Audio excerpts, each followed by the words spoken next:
Welcome to this episode of Fast Radio. This episode of Fast Radio is brought to you by Revolution Home Buyers. Revolution Home Buyers is a full-service real estate investment company that pays cash for houses and closes in as little as 3 to 7 days. You can visit revolutionhomebuyers.com for more information, or you can call their office at 817-791-7002. Hey, it's Friday, and that means only one thing. It's time for Fast Friday. Thank you for joining in today. For the next few minutes, we're going to talk about a subject that is a continuation from last week's Fast Friday. So if you haven't listened to last week, go ahead and go back, listen to that podcast. It is talking about wealth. And so the next couple of weeks, we're going to focus on this word wealth. I'm going to attack it from a couple of different angles. And we're going to hit the mindset piece of it. We're going to hit the actual wealth. And today I want to talk about more of the definition side of wealth and what society calls wealth. And another word for wealth that I really want to look at today is this word rich. This word rich. And if being rich is defined as someone who has accumulated enough to purchase a comfort of luxurious nature above that of the common people in a group, city, society, or whatever else you want to call it, then technically someone who has acquired wealth has done so above the group of rich people, and they've attained a whole new level of wealth or richness. And to be considered rich, most Americans say that you need to make an annual income of at least $100,000.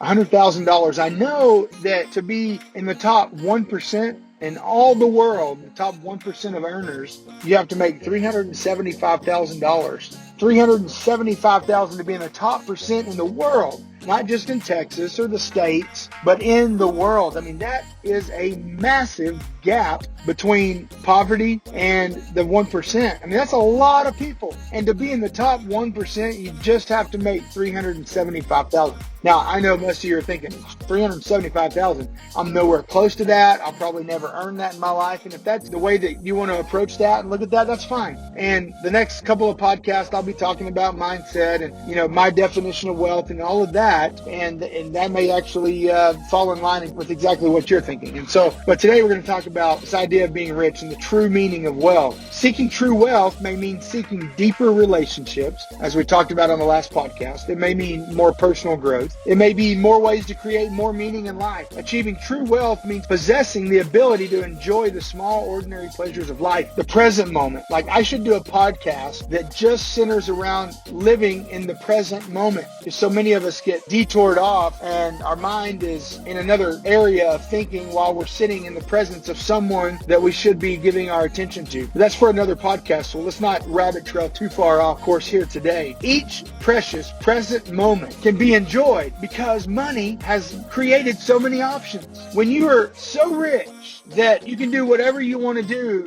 and you don't feel the pain from spending the money, or you don't feel the pain from missing a few days of work, or you don't feel the pain of the stress that comes from living paycheck to paycheck, whatever level that is, whether it's that $375 to put you in the 1%, or if it's the $100,000 a year that Google says that makes you a rich person, being able to have that flexibility, that's what richness really is all about. Wealth in the United States is commonly measured in terms of net worth, which is just the sum of all your assets. So you take out all of your assets, including the market value of real estate, maybe a home or investment properties, and then you subtract all of the mortgage payments, the liabilities, credit card debt, student debt, all of these things. And that's how you come up with your net worth. And the United States, according to net worth, is the wealthiest country in the whole world. The opportunities here in the United States are greater than a lot of places in the world, but yet we have a massive amount of poverty, monetary poverty. We have a lot of poverty, probably more percentage of people that are poor in mindset or poor in relationships or poor in their thinking than are actually poor with money. I think about Cuba. I just got back from Cuba a couple weeks ago, and Cuba, if you make $30 a month, equivalent to $30 a month in the States, then you're making a pretty good paycheck if you can do that consistently. $30 a month. Well, James, things are a lot cheaper there. Actually, they're not that much cheaper. Now, granted, that's more of a socialist government that gives out rations and provides housing for their people. And I met a couple that paid $1 or $2 a month for rent and utilities. And so this didn't take much to make a lot, but still $30 is not a lot of money. And then you've got people that are living on welfare in the states that are making $1,200 a month and getting housing paid for and getting their food stamps. And so what I'm trying to say is there are areas of the world that are much, much more poorer than ours. And so what's the excuse? What's the excuse to live in America and not be wealthy? What's the excuse to live right here and not make $100,000? Because if you're not making $100,000, it's either because you're satisfied, and it's okay. It's not all about money, but you may be satisfied at the $30,000 level. And if you are, look, kudos to you. I'm happy for you because you become wealthy in your mindset and you're getting everything that you want to get. But if you have not attained the wealth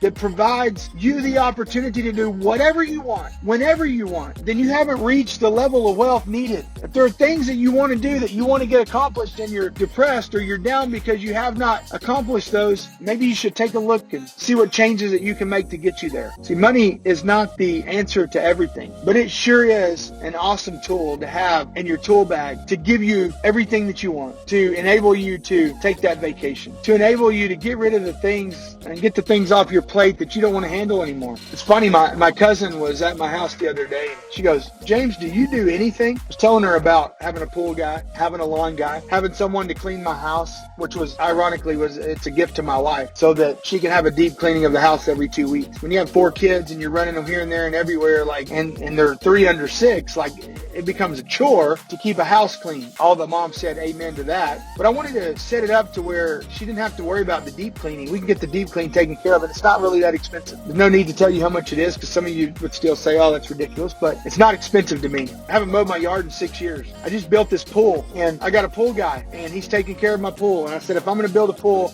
I better be able to afford to have somebody take care of it because I won't keep up with it. I don't have the desire, and I don't want to spend my free time doing that.